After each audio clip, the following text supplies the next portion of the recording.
A governadora interina de Santa Catarina, Daniela Rainer, esteve hoje na região do Vale do Itajaí e fez anúncios importantes. Acompanhe. O primeiro compromisso oficial da governadora de Santa Catarina foi ao lado dos prefeitos e deputados da região.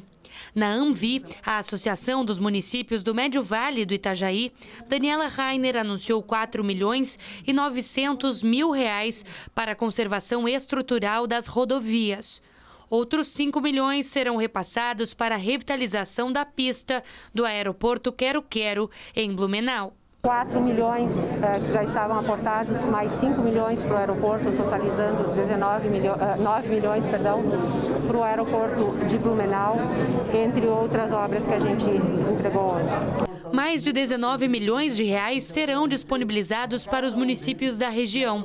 No dia 30 de abril, os valores já devem estar disponíveis para as prefeituras. Essa proximidade é fundamental para que a gente consiga encaminhar os nossos pleitos aqui da nossa região.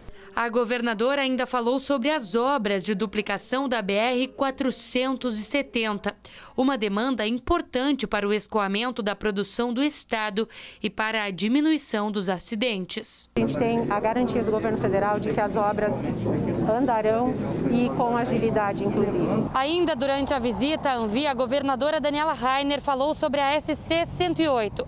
Ela afirmou que na próxima semana deve anunciar recursos para essa rodovia aqui em Blumenau. A gente está terminando os últimos detalhes, existe um procedimento a ser cumprido e a gente precisa entregar o projeto perfeito, sanado, sem nenhum entrave futuro.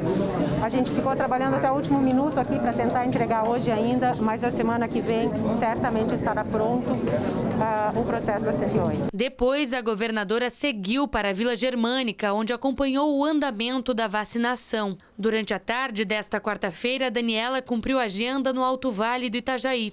Em Rio do Sul, anunciou repasse de 21 milhões de reais para a região, oriundos de emendas parlamentares.